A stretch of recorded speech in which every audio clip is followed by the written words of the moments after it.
رات کو احتلام ہو گیا یا غسل جنابت ہے، صبح سحری کے وقت اٹھتا ہے، اب اس کے پاس اتنا ٹائم نہیں ہے کہ وہ غسل کر سکے. غسل کرتا ہے تو سحری جاتی ہے، سحری کھاتا ہے تو غسل نہیں ہوتا، تو یہ کیا کرے؟ روزہ رکھے یا نہ رکھے؟ اس میں فقہاء فرماتے ہیں کہ اگر بہتر تو یہی ہے کہ ذرا جلدی اٹھ کے غسل کر لے، غسل کر کے پھر سحری کھا لے. لیکن اگر ایسے نہ ہو سکے تو حالت جنابت میں بھی سحری کھا کے روزہ رکھ لے، روزہ درست ہو جائے گا.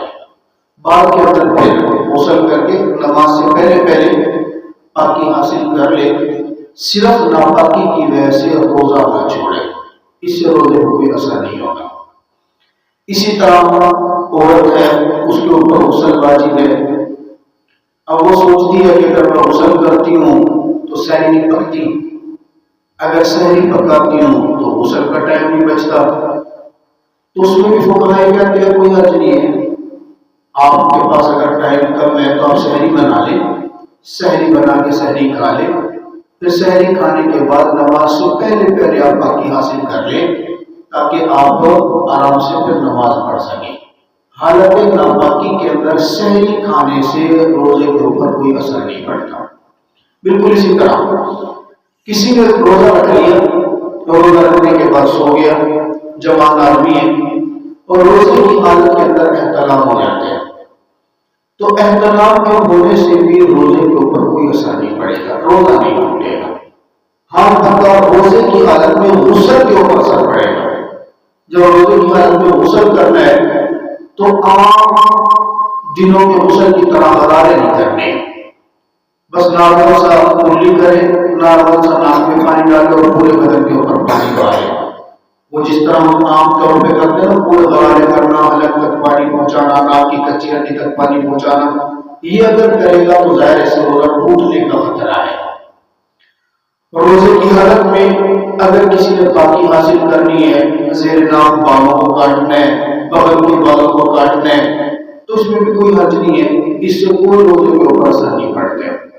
اسی طرح روزے کی حالت میں سر کے بال کٹوانے ہیں، ناخن کاٹنے ہیں، تو یہ بھی کاٹ سکتے ہیں، اس سے بھی روزے کے اوپر کوئی اثر نہیں پڑتا. تو روزہ رکھا ہے، بال کالے کروانے ہیں، داڑھی کے بالوں کو کلر کرنا ہے یا سر کے بالوں کو کلر کرنا ہے، یہ مسئلہ اپنی جگہ پہ ہے کہ کلر کون سا کروانا ہے. خالی سیاہ کلر کروانا یہ ٹھیک نہیں ہے. خالی سیاہ کلر، ہاں خالی سیاہ سے ملتا جلتا کوئی کلر ہو، ڈارک براؤن ہو یا براؤن ہو، وہ کلر تو کیا جا سکتا ہے. خالی سیاہ کلر اگر کریں گے تو وہ گناہ ہے، لیکن وہ بھی اگر روزے میں کروا لیا تو اس کا گناہ اپنی جگہ پہ ہے، روزہ اس سے نہیں ٹوٹے گا اور روزے کے اوپر کوئی اثر نہیں پڑتا. یہ ایسی ہے، بعض لوگ پوچھتے ہیں میں روزہ تو رکھ لیتا ہوں، نماز نہیں پڑھتا ہوں. جب نماز نہیں پڑھتی تو روزے کا کیا فائدہ؟ بعض لوگوں کی اپنی ایک فلسفی ہوتی ہے، میں روزہ رکھتا ہوں، تراویح تو میں پڑھتا نہیں ہوں، جب تراویح نہیں پڑھتی ہے تو روزے کا کیا فائدہ؟ بھائی بات اصل یہ ہے، روزہ اپنی جگہ پہ فرض ہے، نماز اپنی جگہ پہ فرض ہے، تراویح کی اپنی ایک حیثیت ہے. آپ روزہ رکھتے ہیں، نماز نہیں پڑھتے، تو روزے کا ثواب آپ کو ملے گا، روزے والا فرض آپ کا ادا ہو گیا. نماز والا فرض آپ نے چھوڑا سے اس کا گناہ ہوا ہے. آپ نے روزہ رکھ لیا، نماز بھی پڑھ لی، تو روزے والا فرض بھی آپ کا ادا ہو گیا، اس کا ثواب آپ کو مل گیا. نماز والا فرض بھی آپ کا ادا ہو گیا، اس کا ثواب بھی آپ کو مل گیا. تراویح چھوڑ دیے، اس کے چھوڑنے کا الگ حکم ہے، وہ ایک الگ سے سنت مؤکدہ ہے، اس کا گناہ ایک الگ معاملہ ہے. بس مطلب ایسا نہیں ہے کہ آپ نے تراویح نہیں پڑھی تو روزہ ختم ہو گیا، ایسا نہیں ہے. تراویح الگ معاملہ ہے، روزہ الگ معاملہ ہے. تو روزے کی حالت کے اندر انجیکشن وغیرہ کے مسائل کو ہم نے پہلے بتا دیے.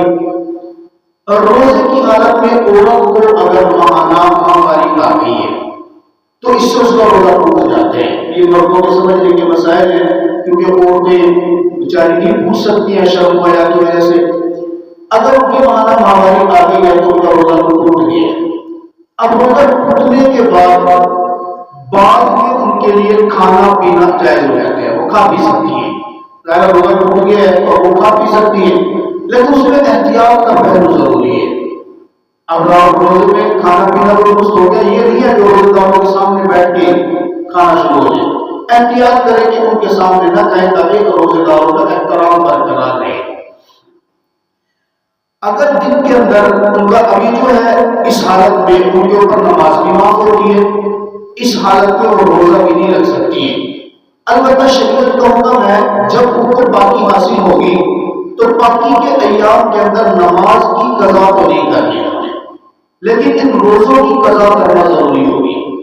عام طور پہ ہماری عورتوں کو یہ مسئلہ ضرور پتہ ہے کہ ان ایام کے اندر روزہ نہیں رکھنا، لیکن بعد کے اس کی قضا کرنا یہ بہت کم عورتیں کرتی ہیں، بہت کم عورتیں، اکثر عورتوں اس بارے میں سوچتی ہیں۔ تو یہ روزوں کی قضا ذمہ میں باقی رہتی ہے، یہ فرض ہے، اگر وہ قضا نہیں کرے گی تو گناہ گار ہوگی۔ البتہ قضا کرنا کر ہے بہتر تو یہی ہے جیسے باقی حاصل ہو تو فوراً روزے کی قضا کر لے، نہیں کر سکتا تو اگلا رمضان آنے سے پہلے موسم کے مطابق جب سہولت ہو تبھی ان روزوں کی قضا کر لے تاکہ بندہ گناہ سے بچ جائے۔ ایک اور مسلسل اس کے ایام چل رہے تھے، روزہ نہیں رکھ رہی تھی، رکھنا بھی نہیں تھا اس نے، دن کے اندر کسی وقت میں پاکی اس کو حاصل ہو گئی ہے۔ اب پاکی کے حاصل ہونے کے بعد حکم کیا ہوگا؟ جب تک ایام چل رہے تھے تب تک اس کے لیے کھانا پینا درست تھا۔ اگر کسی دن میں دن کے اندر پاک ہوئی ہے تو پاک ہونے کے بعد جو بقیہ دن بچے گا نا، اس بقیہ دن کے اندر اس کے لیے روزے داروں جیسی مشابہت بنانا فرض ہو جائے گا۔ اب اس کے لیے کھانا پینا ترک کرنا ضروری ہے، کیوں کہ اب اس کا جو عذر تھا نا وہ عذر ختم ہو گیا، عذر ختم ہو گیا تو اب بقیہ دن اس کو روزے داروں جیسی مشابہت بنا کے رکھنا یہ انتہائی ضروری ہے۔ یہ ہمارے روزے کے چند ایک مسائل آخری بچے ہوئے تھے جو میں نے آپ کے سامنے ذکر کر دی ہے۔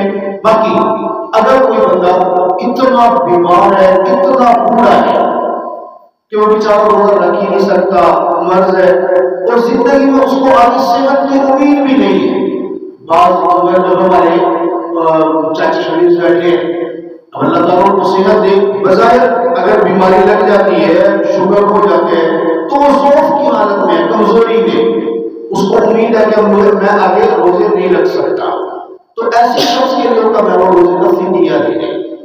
روزے کا فدیہ کیا ہوتا ہے؟ روزے کا فدیہ ہوتا ہے ایک شخص کا فطرانہ، ایک آدمی کا جو فطرانہ ہے نا، جتنا اس کا فطرانہ بنتا ہے اتنا ہی روزے کا فدیہ بنتا ہے۔ فطرانہ کیا ہوتا ہے؟ 2.5 کلو گندم یا 2.5 کلو آٹا۔